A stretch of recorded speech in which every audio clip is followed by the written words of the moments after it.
नमस्कार साथियों। प्यारे विद्यार्थी, आज हम बात करेंगे। हमने सिमिलरिटी पढ़ ली, हमने कॉन्ग्रुएंसी पढ़ ली। आज हम बात करेंगे बच्चों मीडियन पे, माध्यिका पे हम बात करने जा रहे हैं कि माध्यिका पे क्या सवाल बन सकता है या माध्यिकाओं से क्या बातें पूछी जा सकती हैं। इस पे आज हम चर्चा करने जा रहे हैं। देखेंगे विद्यार्थी, मीडियन माध्यिका के बारे में हम बात करने जा रहे हैं बच्चे। देखें माध्यिका क्या है, नाम से क्लियर है। मीडियन माध्यिका मतलब है मध्य में जाके टच करे। कहाँ टच करेगी माध्यिका? तो मध्य में जाकर माध्यिका टच करती है। जैसे ये एक त्रिभुज है, इस त्रिभुज का नाम है ए, बी और सी। क्लियर है? अब बच्चों इस शीर्ष से, इस ए शीर्ष से इसके सामने की जो भुजा है उसका कोई मध्य बिंदु होगा। जैसे ये मध्य बिंदु है पी, ये बीसी भुजा का मिड पॉइंट है, बीसी भुजा का ये मध्य बिंदु है। अगर मध्य बिंदु है बच्चे तो ये वाली लंबाई और ये वाली लंबाई बिल्कुल बराबर होगी। इस मध्य बिंदु को अगर मैं सामने वाले शीर्ष से मिला दूं तो ये जो एपी है ये क्या कहलाएगी? तो ये मीडियन कहलाएगी बच्चे। क्लियर है मेरे भाई? आप मेरी बात समझ पाए होंगे। इसी तरह बी को इसके मध्य बिंदु से मिला दूं, इसे मैंने क्यू नाम दे दिया, तो ये बी क्यू भी क्या कहलाएगी? बी क्यू भी माध्यिका कहलाएगी। इसी तरह बच्चे एक और माध्यिका हमने खींची, ये जो है आर, ये ए बी भुजा का मध्य बिंदु है। इसका मतलब है ये टुकड़ा और ये टुकड़ा बराबर है बच्चे। तो ये जो सी आर है वो भी क्या कहलाएगी? माध्यिका कहलाएगी। तो पहली बात तो ये कि मैं आपसे ये पूछ लूं कि किसी त्रिभुज में कितनी माध्यिकाएं बन सकती हैं, तो किसी त्रिभुज में 3 माध्यिकाएं बन सकती हैं। क्यों? क्योंकि भुजाएं 3 होती हैं तो उनके मध्य बिंदु 3 होंगे, और मध्य बिंदु 3 होंगे बच्चे तो 3 ही माध्यिका बनेंगी। अब माध्यिका क्या करती है ये थोड़ा हम सोचने की कोशिश करते हैं। जैसे मैंने कोई त्रिभुज बनाया A B C, A B और सी, इसमें हमने एक माध्यिका एडी खींची, एडी हमने एक माध्यिका खींची। विद्यार्थी अगर एडी माध्यिका खींची है, अब मैं तुमसे एक छोटी सी गणित समझा रहा हूं। ये एबीसी त्रिभुज है, इसकी कोई हाइट तो होगी, ये हमने हाइट मान ली, इसकी हाइट है एच। क्लियर है? हाइट मैंने, आपने देखा मैंने त्रिभुज से बाहर ली है। हाइट का मतलब समझ लें आप, जैसे ये इसका उच्चतम बिंदु है और ये इसका निम्नतम बिंदु है, ये निचला हिस्सा है और ये ऊपरला हिस्सा है किसी त्रिभुज का। तो हाइट क्या होती है एग्जैक्टली? ऊपरले हिस्से से निचले हिस्से की बिल्कुल लंबवत दूरी को ऊंचाई कहते हैं। वापस से सुन लीजिएगा, यहां से और यहां तक की जो लंबवत दूरी है, लंबवत दूरी का मतलब है जो 90 डिग्री का कोण बना रही है, उस दूरी को लंबाई कहते हैं। तो लंबाई जरूरी नहीं कि मैं त्रिभुज के अंदर ही रखूं, मैं त्रिभुज के बाहर कहीं रख सकता हूं। क्लियर है? बस ये ध्यान रखेंगे, ये ऊपरले बिंदु और निचले बिंदु के बीच की लंबवत दूरी है, बस ये क्या कहलाएगी? हाइट कहलाएगी। अब विद्यार्थी आप एक छोटी सी बात समझें कि अगर ये भुजा 8 सेंटीमीटर की है तो ये टुकड़ा 4 का और ये टुकड़ा 4 का। अगर मैं किसी पूरे त्रिभुज का क्षेत्रफल निकालूं, त्रिभुज एबीसी का, तो पूरे त्रिभुज का क्षेत्रफल होता है बच्चे, क्या हो जाएगा? 1/2 आधार गुणा ऊंचाई। ऊंचाई हमने मान ली है एच है और आधार कितना हो गया बेटा? 8 हो गया। तो इस त्रिभुज का क्षेत्रफल आ जाएगा मेरे बच्चे 4h। क्लियर है? क्योंकि 1/2 आधार गुणा ऊंचाई से हमने निकाल लिया। लेकिन अगर मैं आपसे ये पूछूं कि त्रिभुज एडीसी का एरिया क्या होगा, बहुत ध्यान से देखेंगे, त्रिभुज एडीसी का एरिया क्या होगा? तो विद्यार्थी त्रिभुज एडीसी का जो एरिया होगा वो भी होगा 1/2 आधार गुणा ऊंचाई। ऊंचाई तो एच ही है, क्योंकि यहां से यहां तक की जो दूरी है वो तो हमने एच ही मानी है। तो ऊंचाई तो हो गई एच, लेकिन इस पे आधार कितना है? तो आधार है 4 का। तो ये जो आंसर आने लग रहा होगा बेटा, वो आने लग रहा होगा 2h। तो आपने देखा कि पूरे त्रिभुज का क्षेत्रफल 4h है और इस वाले त्रिभुज का क्षेत्रफल 2h है। अगर उधर वाले का भी निकालेंगे तो इसका एरिया भी कितना निकल के आएगा बच्चे? 2h ही निकल के आएगा। हाइट हमने h मानी है। तो आपने देखा कि एक माध्यिका में इतनी शक्ति है कि वो त्रिभुज के क्षेत्रफल को 2 बराबर भागों में काट देती है। कितनी माध्यिका? एक माध्यिका। अगर आपके पास एक माध्यिका है तो एक माध्यिका में इतनी सामर्थ्य है बेटा कि वो त्रिभुज के एरिया को कितने भागों में बांट देती है? 2 भागों में बांट देती है। और सोचो जरा, हमने 3 माध्यिकाएं डाल दी, हमने 3 माध्यिकाएं डाल दी, तो ये पूरा जो त्रिभुज है बच्चे ध्यान देंगे मेरे भाई, अगर हमने 3 माध्यिकाएं किसी त्रिभुज में डाल दी, एक माध्यिका, ये दूसरी माध्यिका और ये तीसरी माध्यिका, अगर 3 माध्यिकाएं हमने त्रिभुज में डाल दी तो ये त्रिभुज 6 बराबर के हिस्सों में बंट जाएगा। आप ये हमेशा के लिए याद रखेंगे कि त्रिभुज की तीनों माध्यिकाएं त्रिभुज को 6 बराबर के छोटे त्रिभुजों में विभाजित करती हैं और प्रत्येक त्रिभुज का एरिया कैसा होता है, सेम होता है। क्लियर है मेरे भाई, क्लियर है यहाँ तक की कहानी। त्रिभुज की एक माध्यिका 2 बराबर के त्रिभुजों में काटती है और तीनों माध्यिका, जैसे मैं कहूँ इस पूरे का क्षेत्रफल 120 है बड़े वाले का, तो इसका कितना आ जाएगा, 20 आ जाएगा, और इसका भी कितना आएगा, 20 आएगा, और ये भी कितना आएगा, 20 आएगा, और ये भी 20 आएगा, और ये भी 20 आएगा, और ये भी कितना आएगा, 20 आएगा। मतलब इस हर एक बर्फी का जो पीस है वो 20 मीटर स्क्वायर है, अगर पूरी बर्फी 120 की है। और अगर परसेंटेज में चाहिए तो एक का जो वॉल्यूम, एक का जो एरिया है वो 1/6 है, 1/6 पार्ट है। एक त्रिभुज कितना हिस्सा है, 1/6 पार्ट है। और परसेंटेज में पूछूंगा तो ये 16 सही 2/3% जगह को घेरता है। त्रिभुज की एक माध्यिका त्रिभुज को 2 बराबर के क्षेत्रफलों में छोटे त्रिभुजों में विभाजित करती है और त्रिभुज की तीनों माध्यिकाएं त्रिभुज को 6 छोटे त्रिभुजों में विभाजित करती है और तीनों छोटे 6 की 6 छोटे त्रिभुज समान होते हैं। एक बात। दूसरी बात, कल को बच्चे आपसे हो सकता है किसी सवाल में त्रिभुज की माध्यिका की लंबाई पूछ ले। जैसे ये एक त्रिभुज है ए बी और सी, इसकी तुमने माध्यिका एडी खींची है, माध्यिका क्या खींची है, एडी खींची है। 3 माध्यिकाएं होंगी एडी बी और सी एफ। तो एडी की अगर लंबाई पूछे तो आप इसकी लंबाई ध्यान रख लेना बच्चे। जैसे आपको पता ही है ये ए है तो इसके सामने की जो भुजा होगी वो स्मॉल ए होगी, ऐसा मान लेते हैं। इसके सामने की भुजा स्मॉल बी होगी और इसके सामने की भुजा होगी स्मॉल सी। अगर बच्चे आपसे पूछे कि एडी भुजा की लंबाई क्या होगी, एडी माध्यिका है, एडी माध्यिका की लंबाई क्या होगी विद्यार्थी, तो आप डायरेक्ट ही याद रखिए 1/2 √2b², मतलब अगल वाली भुजा का स्क्वायर प्लस बगल वाली भुजा का स्क्वायर। ये माध्यिका है ना एडी, तो इसके अगल में और इसके बगल में 2c², और इसमें से सामने वाली को घटा देते हैं। वापस से समझेंगे बच्चे, माध्यिका कहाँ से आई है, ए से आई है और कहाँ तक मिली है, डी तक मिली है। तो आपको ए से निकलने वाली माध्यिका की लंबाई चाहिए एडी, तो आप देखेंगे 1/2 आगे आ जाएगा, अंडर रूट लगने के बाद अगल वाली भुजा का स्क्वायर प्लस बगल वाली भुजा का स्क्वायर, लेकिन 2 गुना माइनस सामी वाली भुजा का स्क्वायर। क्लियर है मेरे बच्चे। चलें, अब ये समझ में आ गया तो आप इस वाली का निकालना। ये ए है, ये बी है और ये सी है, आप निकाल लें। वीडियो को पॉज करें और ये निकालें।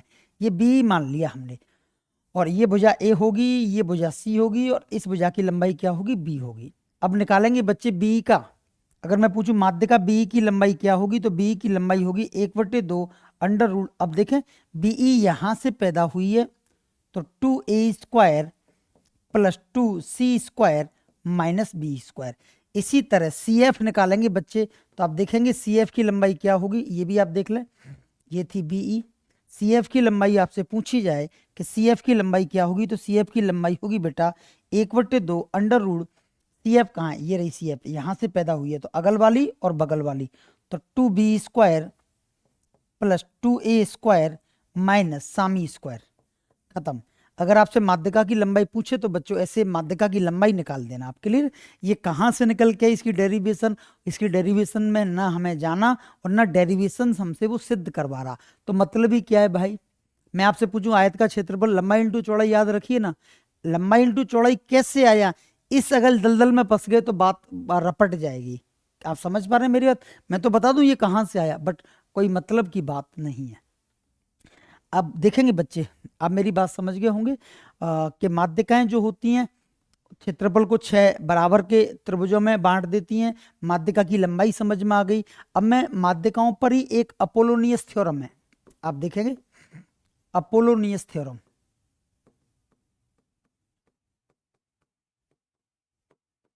अपोलोनियस थ्योरम, अपोलोनियस प्रमेय क्या कहती है बच्चे, देखेंगे इस बारे में। एग्जैक्टली होता क्या है, जैसे कि ये ध्यान से देख लेना, याद भी करनी है बच्चे। सवेरे जल्दी जगा करें और इन चीज़ों को याद करें, अन्यथा काम नहीं चल पाएगा। इसमें तो जितना याद कर पाओगे उतना ज़्यादा फायदे में रहेंगे। सीधी गणित है। जैसे हमने एक माध्यिका खींची एडी, एडी माध्यिका, ये बराबर की भुजाएं। क्लियर है मेरे बच्चे। ये कितना आ गया, ये बी आ गया, और इसके सामने की जो भुजा है वो ए आ गई, और इसके सामने की जो भुजा है वो क्या आ गई, सी आ गई। क्लियर है। तो तो क्या कहती है बच्चे, ये अपोलोनियस थ्योरम क्या कहती है कि इस भुजा का ए बी, अगर हम माध्यिका ए डी के बारे में चर्चा कर रहे हैं, और इसकी A B square plus A C square, वो कहती है कि अगर आप ए बी के स्क्वायर में ए सी का स्क्वायर जोड़ेंगे तो पता क्या निकल के आता है, 2 गुणा माध्यिका जो थी वो ए डी स्क्वायर प्लस, या तो इसे ले लो बी डी को, या इसे सी डी को ले लो, एक ही बात है, A D square plus B D square. ये अपोलोनियस थ्योरम है। वापस से समझ लेंगे हम बात कर रहे हैं बच्चे ए बिंदु से बी स्क्वायर ए बी, और ये A C, A B square plus A C square की जो वैल्यू आती है वो आती है 2 गुना ए डी, यही है ना माध्यिका, माध्यिका के लिए ही तो अपोलोनियस ने थ्योरम दी है।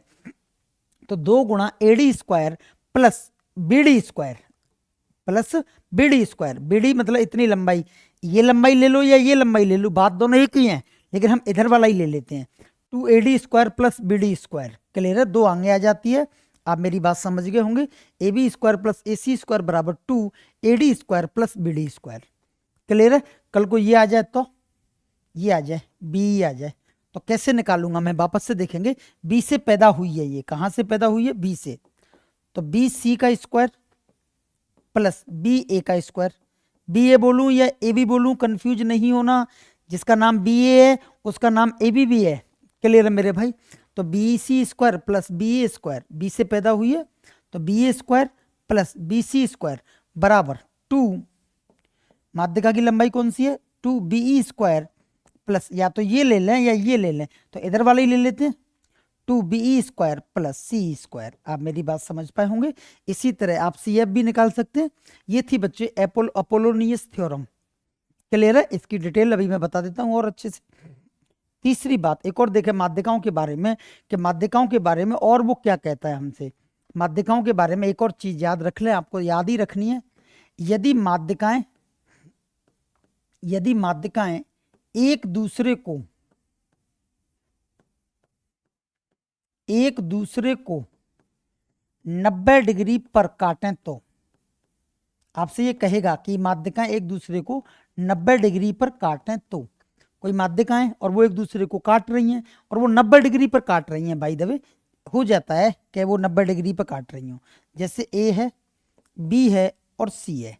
अब मैंने 2 माध्यिकाएं खींची, बहुत ध्यान से देखना बच्चे, एक माध्यिका बी खींची और एक माध्यिका हमने सी एफ खींची, बी खींची और सी एफ खींची, और ये जो काट रही है वहां पर कितने डिग्री का एंगल है, 90 डिग्री का, ये भी 90 होगा, वो भी 90 और ये भी 90, जब एक 90 हो गया तो चारों ये 90 हो जाते हैं। तो बच्चों ध्यान रखेंगे इसका नियम क्या है, तो आप देखेंगे 5 गुणा B C square, 5 B C square. Sir ये बी सी क्या है, बी सी है बच्चे जहां से माध्यिकाएं पैदा हो रही हैं। आप बताइए क्या माध्यिकाएं बी सी वजह से पैदा नहीं हो रही, ये भी सी से पैदा हो रही है, ये बी से पैदा हो रही है, तो जहां से माध्यिका पैदा होती है उसका 5 गुना, 5 बी सी स्क्वायर बराबर इन दोनों को बची 2 भुजाओं का square, A B square plus A C square, बात खत्म। जहां से माध्यिका पैदा हो रही है उसका 5 गुने का स्क्वायर बराबर होता है शेष बची 2 भुजाओं के स्क्वायर के बराबर। जैसे कल को माध्यिका यहां से पैदा हो जाए, एक ऐसे पैदा हो गई और एक ऐसे पैदा हो गई, और यहाँ पर 90 डिग्री आ जाए, जैसे ए है, ये बी है और ये सी है, तो आप देखें माध्यिकाएं पैदा कहाँ से हो रही हैं, ए सी भुजा से पैदा हो रही हैं, तो ये हो जाएगा 5 ए सी स्क्वायर बराबर जो बच गई 2, कौन कौन सी बच गई, एक तो बी सी बच गई और एक कौन सी बच गई, एक ए बी बच गई, प्लस ए बी स्क्वायर। ये माध्यिकाओं के बारे में फुल इंफॉर्मेशन थी जो मैंने आपके लिए दी। अब देखेंगे बच्चे माध्यिकाओं के बारे में जो इन्फॉर्मेशन है आप समझ गए होंगे मेरी बात, और अब थोड़ा सा इसे समझ लेते हैं। ये रही माध्यिका। माध्यिका क्या होती है, शीर्ष से सामने वाली भुजा के मध्य बिंदु को मिलाने पर माध्यिका कहलाती है। जैसे ए शीर्ष है, इसके सामने वाली भुजा का मध्य बिंदु है डी, डी कौन सा पॉइंट है, डी मिड पॉइंट है, डी कैसा बिंदु है बच्चे, डी मिड बिंदु है।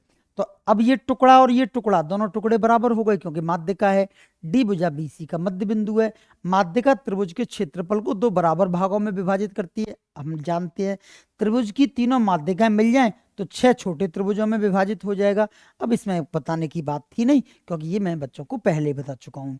ए बी डी ई और सी एफ त्रिभुज की माध्यिकाएं हैं। त्रिभुज में अधिकतम कितनी माध्यिकाएं खींची जा सकती हैं साहब, तो अधिकतम 3 माध्यिकाएं खींची जा सकती हैं। अधिकतम कितनी माध्यिका हो सकती हैं, तो अधिकतम 3 माध्यिका हो सकती हैं। आप मेरी बात शायद समझ पाए होंगे। क्लियर है मेरे भाई। अब अगली बात देखते हैं। अगली बात देखने से पहले मेरी पूरी कहानी चल गई।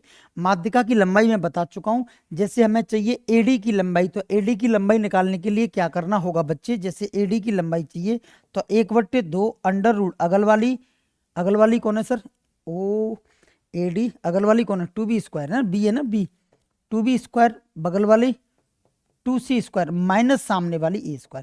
ऐसे निकालते हैं, ऐसे ये होगा 1/2 2b² plus 2c² minus a²। अब b चाहिए, b कहाँ है, b ये चाहिए, b ये रही, तो b कैसे निकलेगी बच्चे, तो b निकलेगी 1/2 under root 2a² plus 2c² minus b², 2a² plus 2c² minus b²। और EF चाहिए तो EF कहाँ है, AB BE और CF क्या चाहिए बच्चे, CF चाहिए। तीसरी माध्यिका की नाम क्या है, CF नाम है। तो CF चाहिए तो क्या होगा, 1/2 2a² CF मतलब है ये, तो अगल वाली 2a² प्लस 2b² बगल वाली माइनस सामी वाली भुजा का स्क्वायर। ये होती है बच्चे माध्यिका की लंबाई, आप जानते हैं ये वाली बात। अपोलोनियस थ्योरम मैं बता चुका हूं। अपोलोनियस थ्योरम ये कहती है कि देखो ए से पैदा होती है, ये बिंदु ए है, तो AB² plus AB² plus AC² बराबर 2 इंटू, अब माध्यिका कौन सी है इसमें, माध्यिका एडी है, तो 2 इंटू AD² प्लस, या तो ये ले लो या फिर ये ले लो, ये दोनों बराबर ही हैं, प्लस BD², ये आपको पता ही है। AB² प्लस AC² बराबर 2 AD² प्लस BD²। BD का मतलब है ये लंबाई, जो BD है वही DC है बच्चे, ये आप जानते ही हैं। AB² plus BC², AB² plus BC² चाहिए, जैसे देखते हैं विद्यार्थी, AB कहाँ है, AB ये रही, और BC कहाँ है, ये रही। अगर आपको ये और इसका स्क्वायर चाहिए तो क्या हो जाएगा, 2BE² plus 2EC², 2BE² plus 2EA²। अच्छा ऊपर वाला हिस्सा ले लिया, नो प्रॉब्लम, ऊपर वाला ले सकते हैं आप, फ्री है, क्योंकि ये वाला हिस्सा और ये वाला हिस्सा दोनों एक ही है बच्चे, कंफ्यूजन वाली कोई बात ही नहीं है। ऐसे ही अगर BC² और AC² चाहिए, BC कहाँ है, BC² ये ऐसे लिए मैंने, C से CB² प्लस CA² ये चाहिए तो क्या होगा, 2CF² प्लस, इन दोनों में से कोई एक ले लें, 2CF² प्लस BF², इधर वाला ले लिया है ना, कोई दिक्कत नहीं। ये अपोलोनियस की थ्योरम है। और एक त्रिभुज की माध्यिकाएं एक दूसरे को 90 डिग्री पर काटें, कितने डिग्री पर काटें बच्चे, 90 डिग्री पर। एक त्रिभुज की माध्यिकाएं एक दूसरे को 90 डिग्री पर काटें तो मैं कह चुका हूं 5 गुना होता है, 5 गुना किसका, जहां से माध्यिका निकलती है उसका, तो 5 गुना BC² बराबर, जैसे B और C से माध्यिका निकली है तो 5 इंटू BC² बराबर AB² प्लस AC²।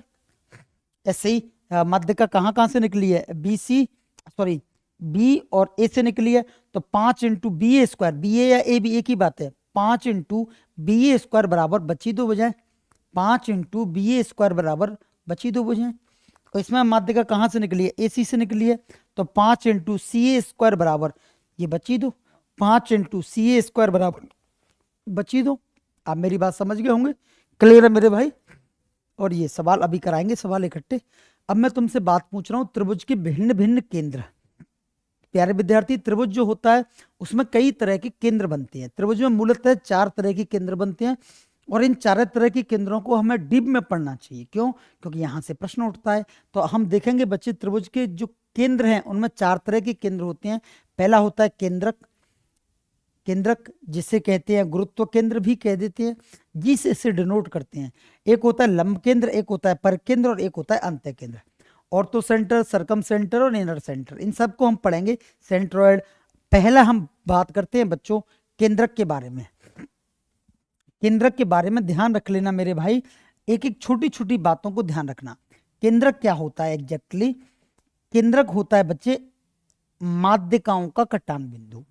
माध्यिका हमने पढ़ ली। अब माध्यिकाएं 3 होती हैं, और तीनों माध्यिकाएं जहां से काटें एक दूसरे को, उसी बिंदु को हम नाम दे देते हैं केंद्रक।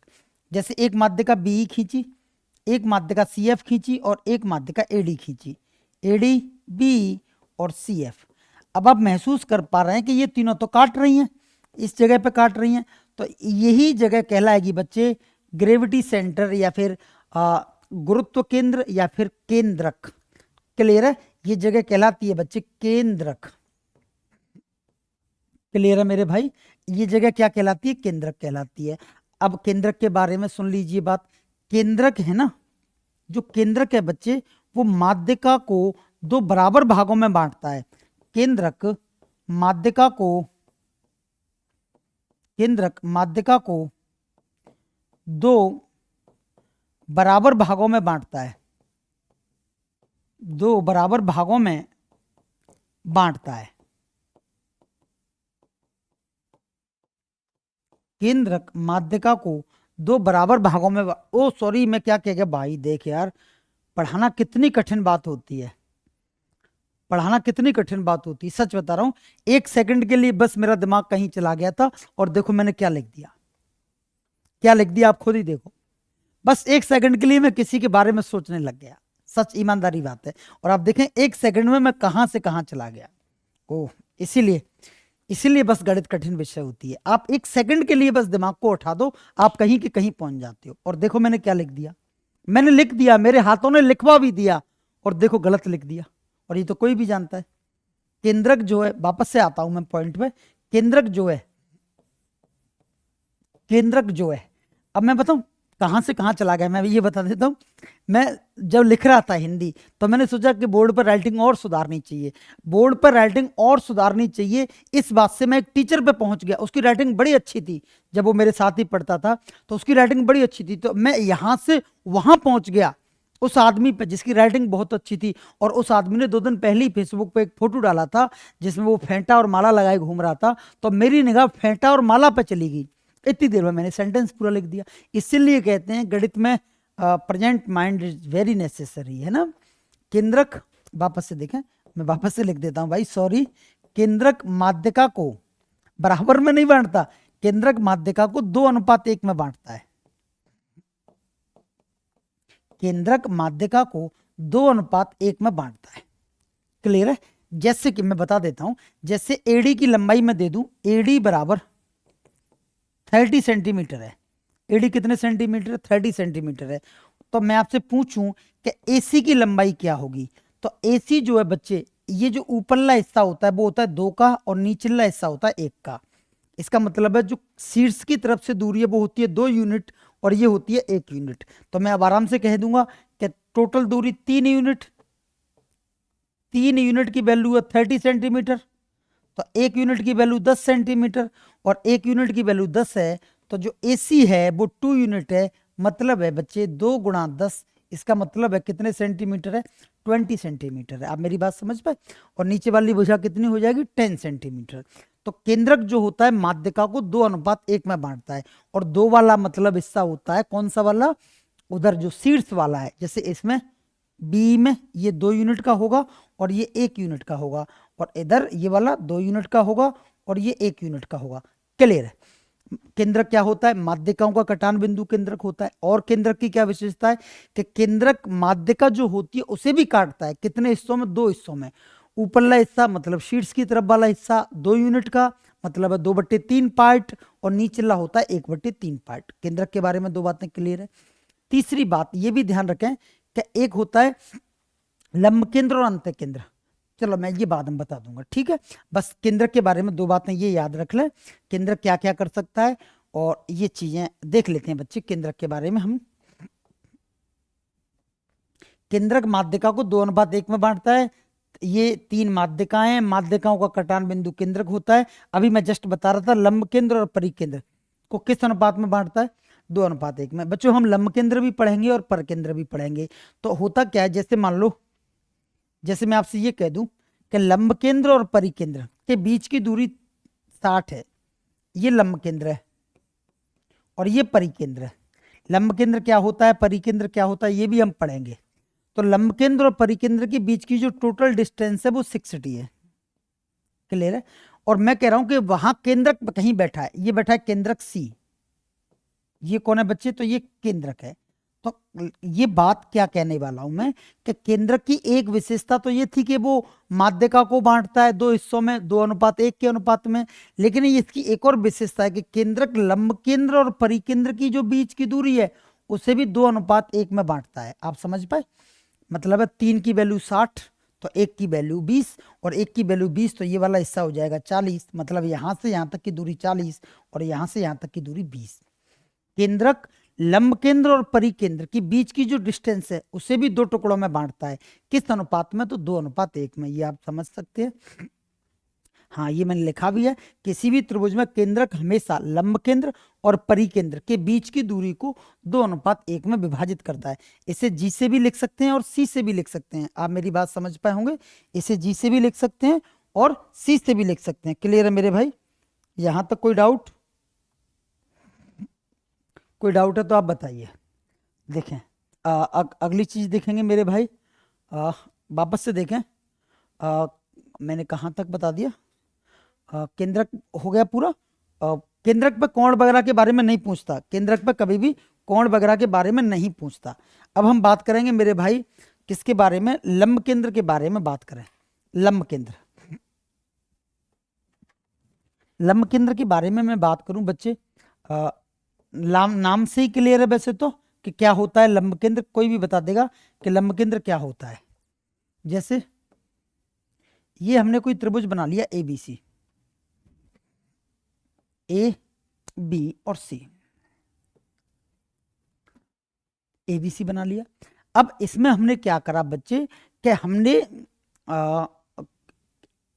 आज के लिए इतना ही कर लें क्या? आज के लिए इतना ही कर लें क्या? टाइम ज़्यादा हो रहा है ना। चलो ठीक है, आज के लिए इतना ही, फिर बाकी की बातें कल कर लेंगे। क्लियर है मेरे भाई? ठीक है, ओके, बाय, गुड नाइट।